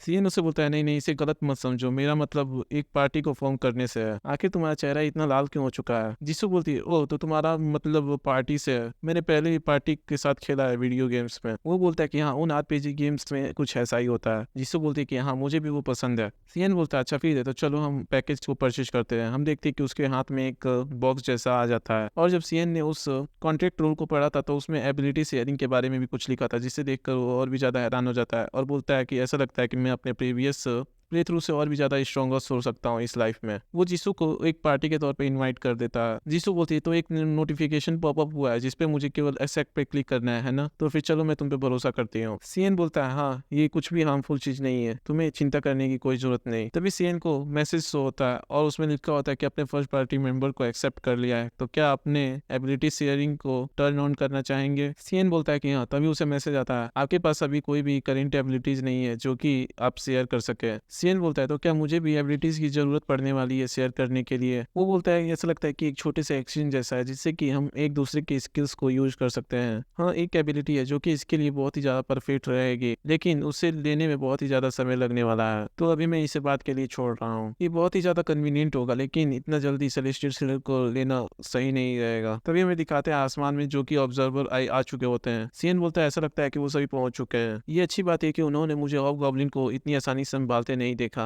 वरना चीजें और भी ज्यादा कॉम्प्लिकेटेड हो जाती है। सीएन जिसू से बोलता है तो क्या फिर हम अपने क्वेस्ट को कंप्लीट करें, फिनिश करें? जिसू बोलती है हाँ क्योंकि हमारा ऑब्जेक्टिव तो इस क्वेस्ट से निकल कर भागना था। तभी हम देखते हैं कि वो बंदा उठ जाता है और चिल्लाते हुए बोलता है कि जिसू आखिर तुम सच में क्या हो? जिसू उसकी तरफ देखते हुए बोलते हैं सच में मुझे उससे बहुत ही ज्यादा गुस्सा आ रहा है। तभी हम देखते हैं कि सीएन उसके पास आ जाता है और बोलता है तुम। वो बंदा हकलाते हुए बोलता है तुम तो वही गेम एडिक्ट हो। सीएन बोलता है चलो वो कुछ भी हो लेकिन आखिर तुम यहाँ पे क्या कर रहे हो? उसके ऐसे क्वेश्चन करते हुए वो बंदा और भी ज्यादा गुस्सा हो जाता है और बोलता है तुम पंख कहीं क्या, आखिर तुम्हारी हिम्मत? तभी हम देखते हैं जीसू को जो कि अपना स्वord लाकर ठीक उसके गले पर रख देती है और बोलती है ओ चच्चा जा सोच समझ के बोलो और जो पूछ रहा है उसके सवालों का जवाब दो। और सच में बहुत ही ज्यादा स्कैरी लग रही होती है। वो बंदा हकलाते हुए बोलता है अच्छा अच्छा मैं समझ गया लेकिन पहले इस चीज को मेरे से दूर करो। तभी जीसू बहुत ही प्यारे से स्माइल के साथ सीएन से बोलती है सीएन अब तुम इससे दोबारा पूछ सकते हो। इधर सीएन भी बहुत ही ज्यादा घबरा चुका होता है और बोलता है क्या ये उसकी ट्रू पर्सनालिटी थी? सीएन उस बंदे से बोलता है कि अब बहुत सारे लोग अभी के समय ग्रुप्स के अंदर हैं लेकिन आखिर तुम यहाँ पर क्यों आए हो वो भी अकेले? वो बंदा बोलता है कि हाँ उसके बारे में, क्योंकि मैं अभी स्काउट कर रहा था। सीएन बोलता है क्या स्काउटिंग, और वो भी इस वुमेन के साथ और केवल तुम दो हो? वो बंदा बोलता है कि हाँ क्योंकि अगर हम दोनों में से कोई एक ट्रबल में आता है तो दूसरा भाग कर जाकर सभी को इन्फॉर्मेशन दे सकता है। सीएन बोलता है तो इसका मतलब ये है कि तुम्हें कोई ऑर्डर दे रहा है, तुम अपनी मर्जी से स्काउट करने के लिए बाहर नहीं निकले हो। वो बंदा यीशु से घबराते हुए और हंसते हुए बोलता है हाँ मैं सच में अपनी मर्जी से इस स्काउट मिशन पे नहीं आया था। सीएन अपने मन में बोल रहा होता है कि मुझे नहीं पता कि आखिर वो कौन है, लेकिन गॉब्लिन्स के खिलाफ एक बंदे ने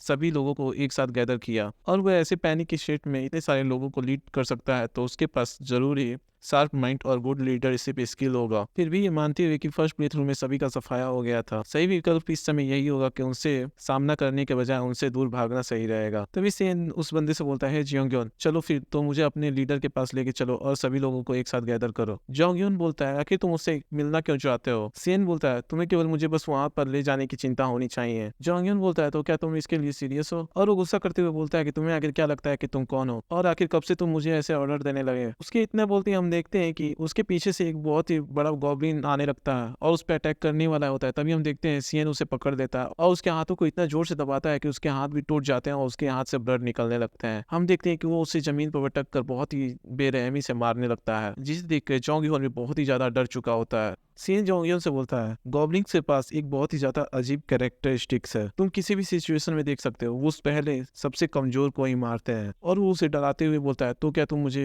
रास्ता दिखाने वाले हो या फिर यहीं पे रुकने वाले हो। वो बंदा उससे हकलाते हुए बोलता है मैं तुम्हें रास्ता दिखाऊंगा। सीएन शिफ्ट होता है, सीएन बताता है कि मैं अपने प्रीवियस लाइफ में केवल भागते ही रह गया था और मुझे बस केवल वही एक सिल्वर डिविन सेफ जोन मिला था जहाँ मैं बच सकता था। तभी सीएन जोंगयोन से बोलता है आखिर तुम हमें कहाँ ले जा रहे हो, क्या तुम हमें सही जगह पे ले जा रहे हो भी या नहीं। वो बोलता है कि ऑफकोर्स मैं तुम्हें जिम की तरफ ले जा रहा हूँ। सीन शिफ्ट होता है, हम देखते हैं कि वो सभी एक स्टेडियम के पास पहुंच चुके होते हैं जो जहाँ पर एक बंदा छत पे से सीढ़ी लगाया हुआ होता है। वो सभी ऊपर की तरफ आते हैं, हम देखते हैं कि वहाँ बहुत सारे लोग बहुत ही ज्यादा इंजर्ड हो चुके होते हैं और इनमें से बहुत सारे लोग पहले ही अटैक में इंजर्ड हो चुके हैं। सीएन बोलता है वो लीडर इन्हें रेस्क्यू किया और यहाँ तरफ बचा कर लेके आया, जिस समय ये सभी अपने आसपास के सिचुएशन को देखकर पूरी तरह कंफ्यूज थे। ये जरूर एक अच्छे रेपुटेशन के साथ साथ एक ट्रस्टवर्दी और शांत इंसान होना चाहिए और केवल कुछ ही लोग हैं इस कैंपस में जो कि ऐसी हॉबीज से मैच करते हैं। सीएन बोलता है कि मैं समझ गया। जोंगयोन बोलता है कि क्या हुआ, वो जरूर स्टूडेंट काउंसिल का प्रेसिडेंट है, ये वही होगा जिसने तुम्हें स्काउटिंग मिशन के लिए सेंड किया होगा। जोंगयोन उससे बोलता है आखिर तुम्हें इसके बारे में कैसे पता। सीएन बोलता है कि आखिर मैं ये कैसे नोटिस नहीं कर सकता। हम देखते हैं उसके सामने एक बंदे को जिसके आजू बाजू में बहुत सारे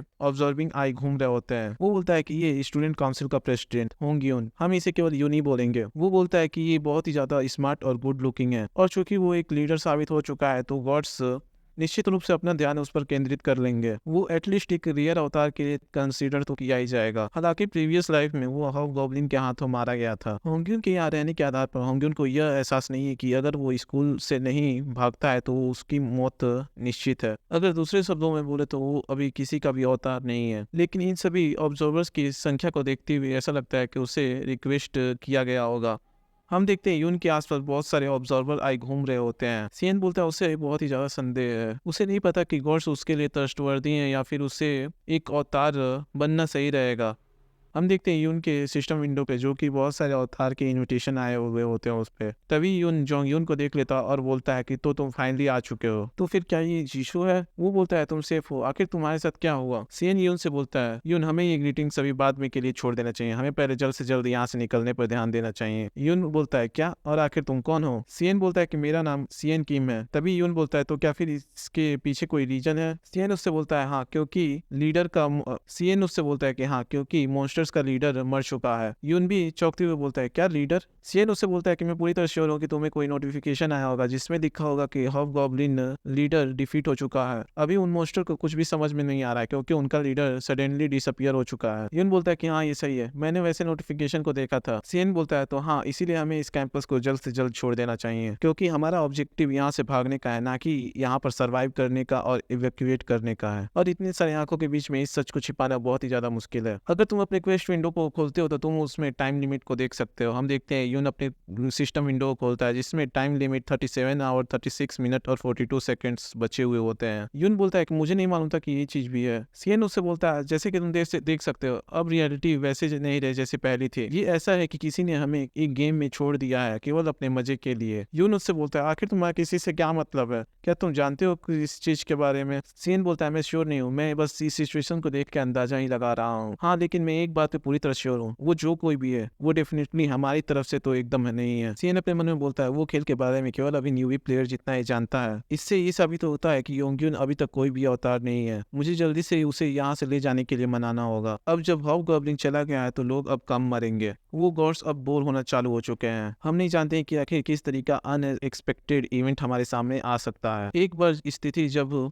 प्लेयर्स के लिए आरामदायक हो जाती है तो गॉड्स का इंटरेस्ट कम होना चालू हो जाता है और उनके रिएक्शन इस रेडिकुलस गेम में सबसे ऊपर मानी जाती है। अभी के लिए गॉड्स को ये मालूम हो चुका होगा कि हॉबगॉब्लिन मारा जा चुका है, तो फिर वो कुछ और पाना चाहेंगे जिससे कि उन्हें एंटरटेनमेंट मिल सके। यून सीएन से बोलता है कि तुम्हारे कहने का यही मतलब है कि सबसे इम्पोर्टेंट काम इस क्वेस्ट को कंप्लीट करना है जिससे कि पहले हमें यहाँ से एस्केप करना होगा। सीएन उससे बोलता है कि हाँ जितना जल्दी हो सके हमें यहाँ से निकलना होगा। यून बोलता है कि हाँ हमें अब कोई ना कोई एक्शन लेने की जरूरत है क्योंकि से हमें कोई भी कांटेक्ट नहीं हो पा रहा है। वो बोलता है कि ऐसा लगता है कि इंटरनेट के माध्यम से बाहरी न्यूज के बारे में जानना संभव हो गया है, लेकिन हम उनसे हेल्प के लिए कम्युनिकेट नहीं कर पा रहे हैं। मैंने मान लिया कि इसका क्वेस्ट से कुछ लेना देना है। इधर सीएन उसकी बातें सुनकर बहुत ही ज्यादा हैरान हो चुका होता है और बोलता है क्या आखिर कैसे कोई इतना ज्यादा स्मार्ट और डिटरमाइंड हो सकता है। वो बोलता है कि मुझे पहले प्ले थ्रू के दौरान जिम से किसी भी तरीके का स्किप करना या फिर कोई जवाबी हमला याद नहीं आ रहा। मैंने केवल बस इतना सुना कि वो सभी हॉबगॉब्लिन के हाथों मारे गए जब वो खुद को डिफेंड कर रहे थे तब। तो मुझे लगा कि वो लीडर सही से डिसीजन नहीं ले पा रहा होगा या फिर बहुत ही ज्यादा डरपोक होगा, लेकिन ये देखने से वैसा नहीं लग रहा। तभी हम देखते हैं कि उसके पीछे एक बंदा आता है और बोलता है कि आखिर तुम क्या बोले जा रहे हो। हमारे लिए सबसे बेहतर यही होगा कि हम यहाँ पर रुककर रेस्क्यू का वेट करें। हमें बाहर जाकर खुद को खतरे में डालने की कोई जरूरत नहीं है। होंगी मुझे मत बोलना कि तुम भी इस इंसान से पूरी तरह सहमत हो। सीएन बोलता है ये तो डोंगवन पार्क है, ये चूहा कहीं का। आखिर ये बंदा यहाँ पर क्यों है? इसे याद ना रखना मेरे लिए इम्पॉसिबल बात है। पास्ट लाइफ में इसने मुझे बहुत ही ज्यादा परेशान किया था। यून उस बंदे से बोलता है लेकिन ये तो कब तभी यून उस बंदे से बोलता है कि ये तो तभी मुमकिन होगा जबकि रेस्क्यू टीम या फिर पुलिस हम तक पहुंच सकेगी। और फिर क्या होगा जब तक हम यहाँ पर बैठे रहे तब तक कोई ना है। वो बंदा यून से बोलता है तो तुम मुझे ये बोल रहे हो कि तुम अब एक जुआ खेलने का रिस्क लोगे जबकि यहाँ लोगों की जान बहुत ही ज्यादा खतरे में है। तभी सीएन बोलता है वो डोंगवन पार्क, वो उसी कॉलेज में पढ़ता था जिस कॉलेज में मैं पढ़ता था, लेकिन ये बंदा अब यहाँ पर है। मेरे को ये पूरी तरह आइडिया है कि आखिर पहले क्या हुआ था। ये बास्टर पहले से जानता है। तभी हम देखते हैं उसी बंदे को जो कि उस सीएन को बोलता है हेलो कैसे हो। वो बोलता है कि मेरा नाम डोंगवन पार्क है और मैं स्टूडेंट काउंसिल का वाइस प्रेसिडेंट। और भाई लोग मैं बताता हूँ ये बंदा देखने से बहुत बड़ा बैन का पकौड़ा दिख रहा होता है। तभी सीएन स्माइल करते हुए उसके पास आता है और बोलता है अरे हाँ तुमसे मिलकर बहुत ही अच्छा लगा। इस तरह की जगह पर पहले ही तुम्हारा थोबड़ा देखना बहुत ही ज्यादा अच्छा है। वो डोंगवन पार्क बोलता है कि इसे छोड़ो, लेकिन मैंने सुना कि तुम यून से कुछ बकवास बातें किए जा रहे थे। तुम बोल रहे थे कि यहाँ से स्केप करने के बारे में और ऐसे ही कुछ रेडिकुलस बातें कर रहे थे। तभी सीएन उससे बोलता है कि आखिर तुम्हें क्यों लगता है कि वो सभी बातें रेडिकुलस है? डोंगवन पार्क बोलता है क्या तुम सीरियस हो? क्योंकि यहाँ पर आधे से ज्यादा लोग इंजर्ड है और तुम उन्हें यहाँ से स्किप करने के लिए ले जाना चाहते हो। ऐसा लगता है कि कुछ मॉन्स्टर को मारने के बाद तुम बहुत ही ज्यादा फियरलेस हो चुके हो, लेकिन वो सारी चीजें इंसानों के समझ से बहुत ही ज्यादा परे है। बिना किसी प्रॉपर इक्विपमेंट के यहाँ से स्केप करना बहुत ही ज्यादा इम्पॉसिबल है और इतनी बड़ी संख्या के लिए यही सही रहेगा कि हम यहाँ पर रुक कर मिलिट्री या पुलिस का मदद आने के लिए इंतजार करें। सीएन अपने मन में गुस्सा करते हुए बोलता है हाँ ये एक वैलिड ओपिनियन है जो कि एक नॉर्मल पर्सन दे सकता है, लेकिन मैं जानता हूँ कि आखिर तुम किस तरीके के इंसान हो। तुम उस टाइप के को जो कि किसी भी टाइप के ग्रुप में शामिल हो जाता है और सभी को अंदर से टुकड़े टुकड़े करने में तुम्हें मजा आता है। इसे दूसरों के मौत से कोई परवाह नहीं है अगर उनका अंत इसके लिए अच्छा हो। ये इंसानी खाल के अंदर एक मॉन्स्टर है। वो अपने मन में बोलता है इस डोंगवन पार्क के मुंह से ग्रुप के इंटरेस्ट के बारे में बातचीत सुनना ये सच में कितना हंसाने वाली बात है, लेकिन चूहे इस बार तुम्हारे तरीके से कुछ नहीं होने वाला। तभी हमारी मेन कैरेक्टर जीसू बोलती है हाँ भाई मेरे लिए मेन कैरेक्टर यही है, तुम्हें जो चाहिए वो उससे समझ लो। वो डोंगवन से बोलती है हे एक्सक्यूज मी, क्या तुमने बोला कि कुछ लकी किल्स? क्या तुमने देखा भी कि हमने गॉब्लिन्स को कैसे मारा? वो बंदा बोलता है क्या गॉब्लिन्स? बताओ इस बंदे को मालूम भी नहीं कि उन सभी मॉन्स्टर्स को गॉब्लिन बोला जाता है। जीसू से बताती है कि हाँ ये जो सभी मॉन्स्टर मरे हैं इनके सेट पर नाम दिखाई दे रहा है गॉब्लिन्स, और जब तुम उन्हें मारोगे तो उनका नाम उनके सर पे लिख कर आ जाएगा। तभी डोंगवन जीसू से बोलता है तो तुम्हारे कहने का मतलब है कि तुमने भी उनमें से किसी युग को मारा है। तभी जीसू उस पर गुस्सा करते हुए बोलती है तो क्या फिर मुझे बाहर जाकर तुम्हें दिखाना पड़ेगा? वो बंदा उसकी बातें सुनकर चुप हो जाता है। जीसू को अपना मोबाइल दिखाते हुए बोलती है कि अगर हम यहाँ पर रुकते हैं तो हम बेवकूफी होंगे जो कि यहाँ पर बैठकर रेस्क्यू का इंतजार करेंगे। वो अपने मोबाइल में दिखाती है ब्रेकिंग न्यूज के बारे में जो कि बहुत सारे मॉन्स्टर्स पूरी दुनिया में अपीयर हो रहे हैं। वो उन सभी से बोलती है कि मिलिट्री और पुलिस अभी के लिए अनअवेलेबल है और हमें कोई आइडिया नहीं कि आखिर हमारी मदद के लिए वो सभी कब आएंगे। तभी डोंगवन उससे बोलता है लेकिन क्या तुम्हें लगता है कि दूसरे लोग तुम्हारी बात से सहमत होंगे? सीएन बोलता है तो फिर अगर ऐसी बात है तो तुम यहीं पर रुक सकते हो। वो बंदा बोलता है क्या? सीएन उससे बोलता है पहली बात मैं बता दूं कि मैं यहाँ पर किसी को कन्विंस करने के लिए नहीं आया। तुम्हारा यहाँ पे रुकना तुम्हारी प्रॉब्लम है और तुम्हारा चॉइस है। सीएन अपने मन में बोलता है लेकिन अगर ये वही डोंगवन है जिसे मैं जानता हूँ तो ये यहाँ पर रुकना पसंद नहीं करेगा। उसका मेन गोल ये है कि उन सभी को ऑडिटोरियम की तरफ ले जाना और उन्हें मरने के लिए छोड़ देना, जिससे कि किल काउंट बढ़ेगा और उसका रिवॉर्ड भी बढ़ेगा, जो कि ठीक मेरे प्लान के अपोजिट है। सभी लोगों को बचाकर एक्स्ट्रा रिवॉर्ड हासिल करना। तभी वो डोंगवन से बोलता है तो फिर बताओ आखिर तुम क्या करोगे? क्या तुम यहीं पे रुकोगे अकेले? तभी यून बोलता है कि मैं सीएन को फॉलो करूंगा और इस जगह से निकलूंगा। डोंगवन बोलता है तो फिर चलो मेरे पास भी कोई चॉइस नहीं है, मैं भी होंग यून को फॉलो करूंगा। इधर सीएन अपने मन में बोलता है चलो मुझे हंसने पे मजबूर मत। वो ये दिखाने की कोशिश कर रहा है कि उसे कुछ नहीं मालूम है, लेकिन उसे इस गेम के रिवॉर्ड्स के बारे में पूरी तरह जानकारी है। तुम चूहे कहीं कि तुम बहुत ही ज्यादा तेज हो। डोंगवॉन पार्क, तुम पहले ही एक चोजन अवतार बन चुके हो। तभी एक ओल्ड मैन योंगयून से बोलता है, योंगयून क्या तुम इस बात को लेकर पूरी तरह श्योर हो, क्योंकि अभी भी बाहर बहुत सारे मॉन्स्टर घूम रहे हैं। योंगयून बोलता है, अगर स्काउटिंग टीम के हिसाब से देखा जाए तो ये सही रहेगा, क्योंकि गॉब्लिन्स अभी कुछ सोच समझ नहीं पा रहे हैं, क्योंकि उन सबका लीडर मारा जा चुका है। तभी हम देखते हैं होंग्यून के पास एक चश्मे वाला बंदा आ जाता है, जो कि थोड़ा सा ओल्ड होता है और बहुत ही देखने में कमीना लग रहा होता है। वो होंग्यून से बोलता है, होंग्यून आखिर तुम्हारी हिम्मत कैसे हुई यहाँ से निकलने की और दूसरे लोगों को अपने साथ घसीटने की। और उसे धमकी देते हुए बोलता है कि अगर तुम इररिस्पांसिबली एक्ट करते हो तो तुम अपने नेक्स्ट सेमेस्टर को फेल करने वाले हो। और ऐसे ही लगातार आलतू फालतू बातें उससे बोले जा रहा होता है। हम देखते हैं इधर सीएन को, जो कि अपने मन में सोच रहा होता है क्या वो सच में सीरियस है। वो इस सिचुएशन में ग्रेड्स के बारे में सोच रहा है। इतना स्लो होने के बावजूद भी आखिर वो एक प्रोफेसर कैसे बन गया। तो हम देखते हैं उनको, जो कि सभी लोगों को गैदर कर चुका होता है और सभी से बोलता है, सभी लोग सावधानी पूर्वक फॉलो करना और सभी लोग चलने के लिए रेडी हो जाओ। जीसू सीएन से बोलती है, तो सीएन क्या हमें ऐसे ही यहाँ से निकलना चाहिए। सीएन बोलता है कि हाँ, कुछ स्पेशल इंसिडेंट होने से पहले हमें यहाँ से निकल जाना चाहिए। जीसू बोलती है, क्या तुम्हारा मतलब गॉब्लिन्स है। सीएन बोलता है, नहीं, गॉब्लिन्स बिना लीडर के लोगों के ग्रुप पे अटैक नहीं करेंगे। वो बोलती है, तो फिर तुम्हारा क्या मतलब है। सीएन अपने मन में बोलता है, वो कमीना चूहा, वो मेरी आंखों में बहुत ही ज्यादा चुभ रहा है, लेकिन मैं उसे इमीडिएटली मार नहीं सकता। यहाँ पे बहुत सारी आंखें हैं जो हमें देख रही हैं और शायद मैं इसका बाद में जाकर किसी तरीके से यूज कर पाऊँ। तभी उन सभी से बोलता है, सभी की गॉब्लिन से केयरफुल रहना जो कि हमारे आसपास घूम रहे हैं। दूसरा कोई बोलता है, तो क्या फिर वो हम पर अटैक नहीं करने वाले।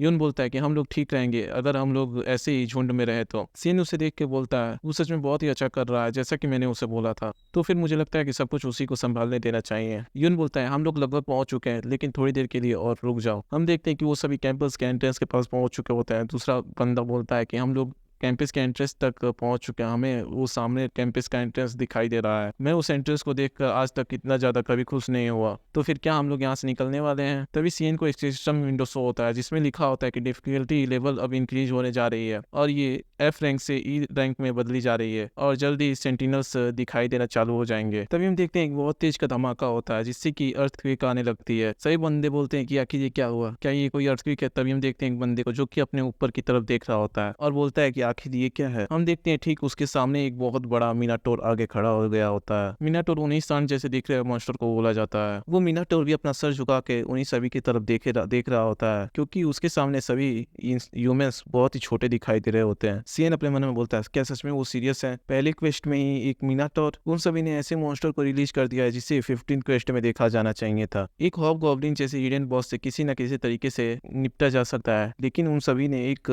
मिनाटोर को इस स्टेज पे ला के रख दिया जिसे कि प्लेयर्स टीम बनाकर भी डिफीट नहीं कर सकते हैं। लेकिन ये सेंटिनल, ये एक अनविनेबल सिनेरियो है जो कि एक सिंगल प्लेयर गेम्स में पाया जाता है। लेकिन रियल फैक्ट तो ये है कि उन लोगों ने इस मॉन्स्टर को इसलिए रिलीज किया क्योंकि वो चाहते हैं कि लोग मरे। इतना डर्टी ट्रिक्स खेलना सच में वो कमीना अकराटस। लेकिन क्योंकि ये फर्स्ट क्वेस्ट है तो इस सेंटिनल्स के पावर पे भी लिमिट लगा होगा और ये सभी मिनाटोर C लेवल के मॉन्स्टर होते हैं। लेकिन इस मिनाटोर के स्टेट F रैंक से पार नहीं है। हमें उस मिनाटोर के स्टेट्स के बारे में दिखाया जाता है जो कि सब में 100 होता है। तभी हम देखते हैं सभी लोग बहुत ही ज्यादा पैनिक हो जाते हैं और इसी पैनिक का फायदा उठाते हुए डोंगवन सभी से बोलता है कि सभी लोग जल्दी से जल्द भागो। हम देखते हैं कि उसके मुंह पर एक तमाचा आके लगता है, लेकिन ये तमाचा नहीं होता। जीसू ने अपने हाथ से उसका मुंह बंद कर दिया होता है और बोलती है कि आखिर तुम्हें क्या लगता है कि तुम क्या कर रहे हो, अब शांति से रहो। सीएन अपने मन में बोलता है, भागना हमेशा एक ऑप्शन नहीं होता। मिनाटोर अभी एक बुल की तरह सिमिलर बिहेव कर रहा है और उसके ऐसा कहने पर हम अगर भागने की कोशिश करते हैं तो वो सीधा हमें पकड़ने की कोशिश करेगा और वो चूहा ऐसा ही चाहता है। तभी हम देखते हैं कि उसके सामने से एक डंडा निकल के भाग चुका होता है, जिसे सीएन नोटिस कर लेता है। सीएन बोलता है कि हम उस मॉन्स्टर के सामने से ऐसे ही नहीं भाग सकते। हम देखते हैं वो बंदे को जो कि मॉन्स्टर के उसी मिनाटोर के सामने से भाग रहा होता है। हम देखते हैं उस मिनाटोर को जो कि बहुत ही तेज दहाड़ लगाता है, जिसकी आवाज सुन के एक लड़की बोलती है कि मेरे तो अब पैर भी नहीं हिल रहे हैं। सीएन बोलता है, तो फिर क्या उसके रॉर के अंदर कोई फियर इफेक्ट है।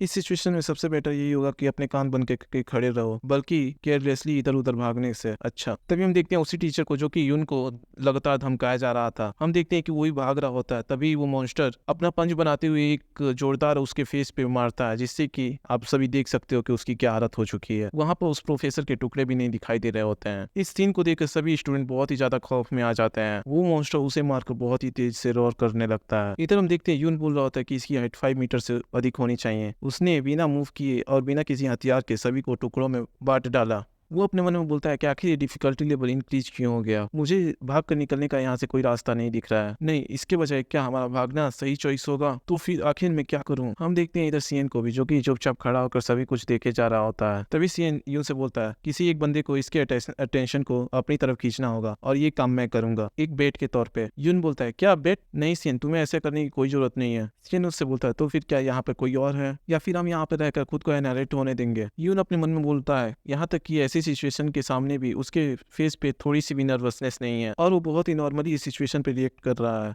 मैंने हमेशा से खुद को रेशनल माना है, इसका मतलब तर्क संगत, अब समझ लो क्या होता है। वो बोलता है लेकिन ये बंदा अलग ही लेवल पे है। हम देखते हैं जीशु को जो कि अभी भी उस डोंगवान का फेस पकड़ी हुई होती है। तभी हम देखते हैं सीएन को जो कि उसे इशारा करता है उसे छोड़ देने के लिए। जीशु उसे देखती है और अपने मन में बोलती है ऐसा लगता है कि उसके पास कोई प्लान है, लेकिन ये बंदा सच में बहुत ही ज्यादा एनोइंग है। इधर डोंगवान अपने मन में बोल रहा होता है कि ये शर्म की बात है कि मैं सभी रिवॉर्ड्स को नहीं चुरा सका, लेकिन अब मैं कुछ कर भी नहीं सकता। हम देखते हैं सीएन को जो कि कुछ रेड कलर के कपड़े जैसा उठाता है। यून उससे बोलता है क्या कि तुम इसके साथ करने क्या वाले हो। इधर डोंगवान सोच रहा होता है कि उन्होंने मेरे को उस मिनाटोर के खिलाफ वार्निंग दी है, इसलिए मेरे को अभी के लिए पीछे हटना होगा। अभी बहुत सारी क्वेस्ट आने वाली है और मैं गॉड द्वारा चूज किया गया हूँ, तो मुझे जल्दी करने की कोई जरूरत नहीं। यून बोलता है ऐसा लगता है कि अब कोई रास्ता नहीं है। तभी हम देखते हैं सीएन को, वो अपने मन में सोच रहा होता है कि मुझे नहीं पता कि आखिर वो हमारे लिए कितना समय प्रोवाइड कर पाएगा, लेकिन हमारे पास अब कोई दूसरा चॉइस नहीं है। और वो सीएन से बोलता है मुझे माफ करना, लेकिन मैं तुम पे भरोसा कर रहा हूँ, हम हमेशा तुम्हारे लिए आभारी रहेंगे। सीएन यून से बोलता है जब मैं तुम्हें सिग्नल दूंगा तो सभी को लीड करते हुए यहाँ से भागने के लिए तैयार रहना। यून बोलता है ठीक है मैं समझ गया। तभी हम देखते हैं सीएन को जो कि जंप करते हुए उस क्लोथ के साथ उस मिनाटोर के सामने आ जाता है। हम देखते हैं वो मिनाटोर जो कि सीएन की तरफ बढ़ने लगता है। तभी सीएन उन सबको इशारा देता है और बोलता है सभी लोग अभी भागो। तभी हम देखते हैं उनको जो कि सभी को ऑर्डर दे देता है एंट्रेंस की तरफ दौड़ने के लिए। हम देखते हैं सभी लोग बहुत ही तेजी से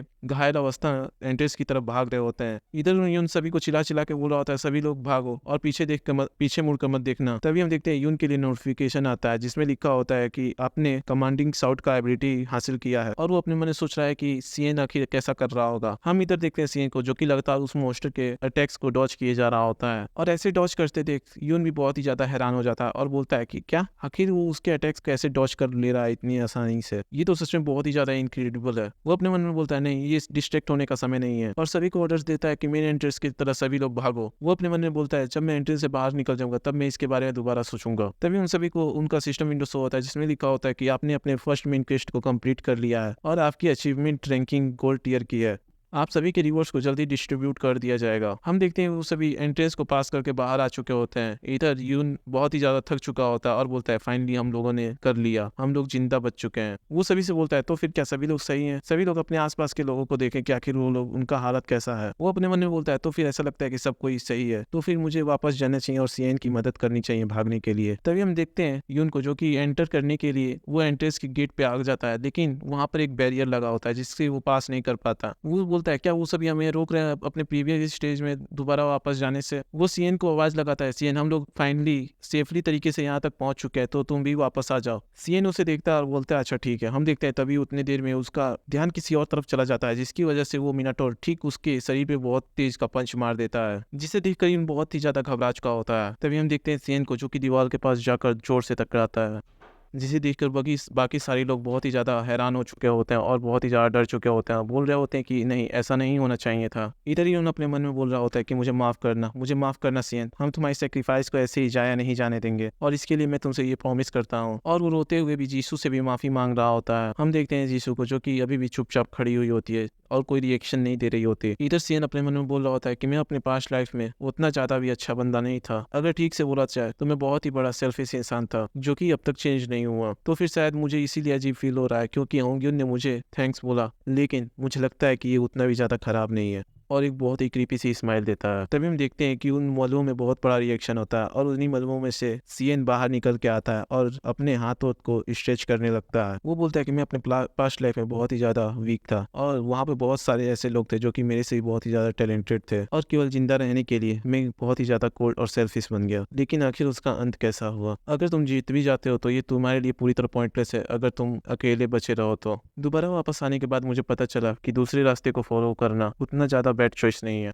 तो फिर चलो यहाँ पर अब कोई ऑब्जर्वर्स नहीं है, जो कि मेरे लिए बहुत ही अच्छा है। और वो उस मिनाटोर से बोलता है तो फिर चलो अब हम अपना रियल फाइट स्टार्ट करते हैं भैंस की शक्ल वाले। तभी हमें सीएन की सिस्टम विंडो पे उसके प्रोफाइल को दिखाया जाता है, जहाँ उसका title second play through player होता है, ट्रेट उसका होता है सिंगल प्लेयर, और उसका strength 17 plus 10, agility 26, magic 3, health 100 और एबिलिटी नन होती है। सीएन उससे बोलता है क्या कि तुम इतना सरप्राइज क्यों हो। तभी उसे सिस्टम विंडो में नोटिफिकेशन आता है कि आपने अपने हेल्थ को 94% से 94 पॉइंट से इंक्रीज कर लिया है। वो बोलता है हालांकि ये बहुत ही ज्यादा अजीब होगा मेरे जैसे इंसान का इस लेवल पे, इतने डिफिकल्ट लेवल पे सरवाइव करना। और ये पूरी तरह श्योर हूँ उसके स्टेट एफ रैंक के पूरी तरह मैक्स आउट हो चुके हैं, एफ रैंक पे पूरी तरह मैक्स आउट हो चुके हैं। वो बोलता है कि सेंटिनल्स को इस तरीके से सेट किया गया है जिससे कि उन सबको एक सिंगल प्लेयर कभी भी डिफीट नहीं कर सकता। और मैं अपने पास्ट लाइफ में इसे भिड़ने से जितना हो सके उतना अवॉइड करता था, और जब मुझे इनमें से एक से लड़ना पड़ा तो मैंने उस हर चीज को यूज किया जो कि इसे डिफीट करने के लिए नेसेसरी था। और मुझे दूसरों की जिंदगी के बारे में कोई परवाह नहीं थी जब तक कि मैं सर्वाइव कर पा रहा था।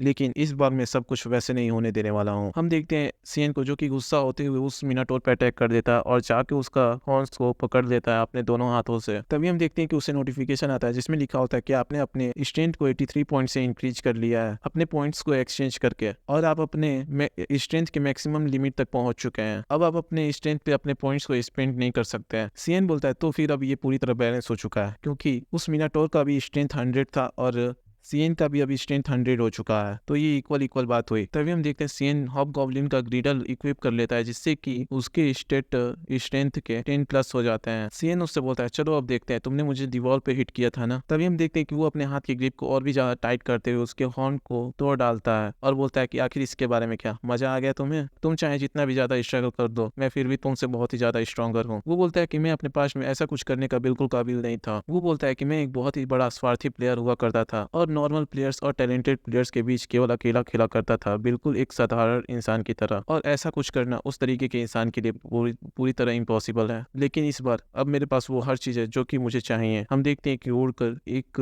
अपना किक उसके ऊपर लैंड कर देता है और बोलता है अपने मन में ऐसा लगता है कि अब मैं एक हीरो हूँ। और इतने में उसने उस मिनाटोर का खेल खत्म कर दिया होता है। तभी उसे सिस्टम विंडो शो होता है जिसमें लिखा होता है कि आपने अपने फर्स्ट मेन क्वेस्ट को कंप्लीट कर लिया है, और क्वेस्ट कंप्लीट का रैंक प्लेटिनम टीयर है जो कि गोल्ड से ऊपर आता है। और आप सभी ने तो पबजी खेला ही होगा जिसमें आप लोगों को मालूम होगा टीयर के बारे में। पहले आता है ब्रॉन्ज, दूसरे पे सिल्वर, तीसरे पे गोल्ड और चौथे पे प्लेटिनम, और उसके बाद का तो मालूम ही होगा।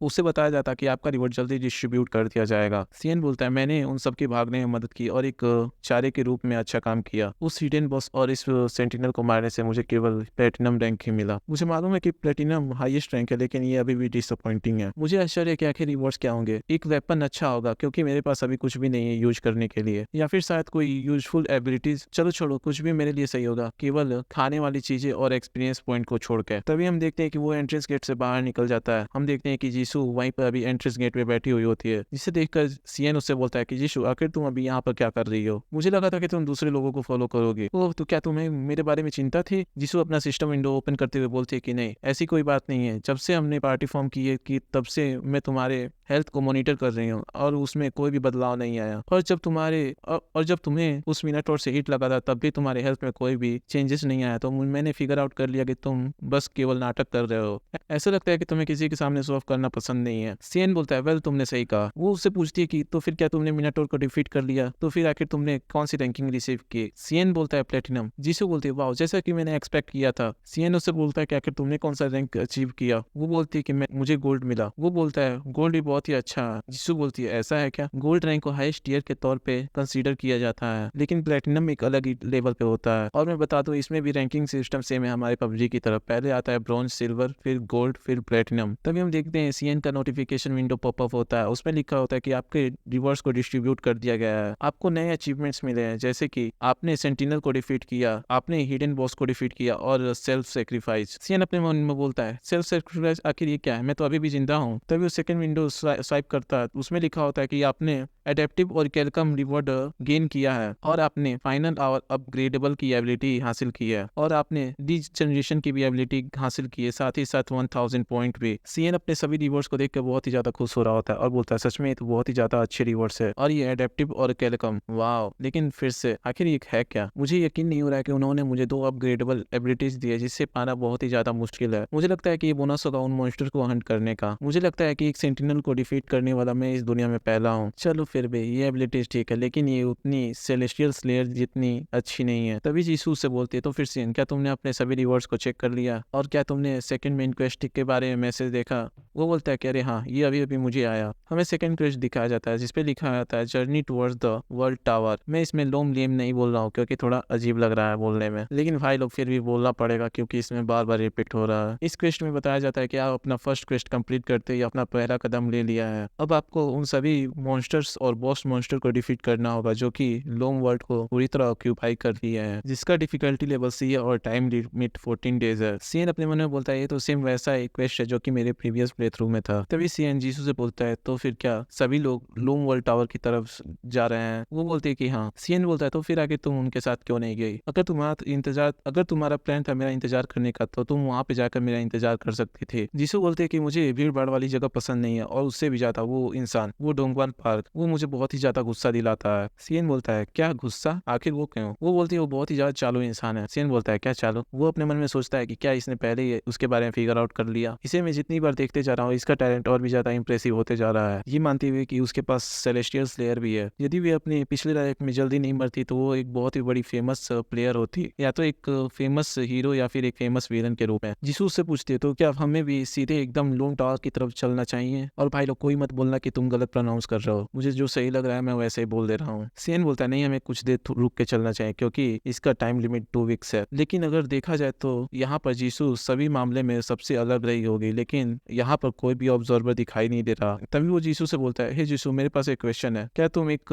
चूजन अवतार बन चुकी हो? वो बोलती है कि नहीं, सच में मुझे यकीन नहीं हो रहा। अगर गॉड्स ने रिक्वेस्ट भेजा होता तो उन्हें अवतार बनने के लिए फायदे भी बताए होते हैं, लेकिन छोड़ो, मुझे तो अभी के लिए डेडी प्रिटेंड करना चाहिए। जीसू बोलती है कि मैं ऐसे किसी को सर्व नहीं कर सकती जिसे मैं कभी देख नहीं सकती, और ये अवतार ने, इसे सुनकर ही मुझे बहुत ही ज्यादा गुस्सा आने लगता है। सीएन बोलता है, ऐसा है क्या? मुझे लगता है कि तुम्हारी पर्सनालिटी पूरी तरह चेंज हो चुकी है। वो अपने मन में सोचता है कि सच में उसका दिमाग बहुत ही ज्यादा शांत है, लेकिन ये बताना थोड़ा कठिन है कि वो सेलेस्टियल स्लेयर का इफेक्ट है, क्योंकि वो मैडनेस का कोई भी साइन शो नहीं कर रही है। यहाँ तक कि ब्लड डीमन भी कम्प्लीटली उस सेलेस्टियल स्लेयर के पागलपन से छुटकारा नहीं पा पाया था। जीसी बोलती है, क्या ये फिर से? तभी सीएन बोलता है, तो आखिर तुम्हें अब तक कितने रिक्वेस्ट आ चुके हैं? वो बोलती है कि शायद मुझे लगभग कुल मिलाकर 12 अभी तक रिक्वेस्ट आ चुके हैं। वो बोलता है, वाह, ये तो सच में बहुत ही ज्यादा कॉम्पिटिटिव है। सीएन अपने मन में बोलता है, चलो, ऐसा लगता है कि वो मेरे सारे एफर्ट्स के काबिल है, और साथ ही साथ वो मेरे एक पार्टी की मेंबर भी है। तो फिर अगर हम यहाँ तक पहुंच चुके हैं तो मैं अब उसे ट्रेन करूंगा जिससे कि वो किसी भी गॉड का अवतार ना बन सके, और वो जो पहली एबिलिटी वो सीखेगी वो होगा एक स्पेशलाइज्ड किलिंग टेक्निक जो कि केवल सेलेस्टियल स्लेयर यूजर ही मास्टर कर सकता है। वो है क्रिम्सन असुरा। और इसकी इतना बोलते हैं हमारा ये वीडियो यहीं पे खत्म होता है। तो भाई लोग प्लीज सब्सक्राइब कर देना और कमेंट करना भूलना मत, बताना कि आप लोग को वीडियो कैसा लगा। तो फिर मिलते हैं नेक्स्ट एपिसोड में। राधे राधे।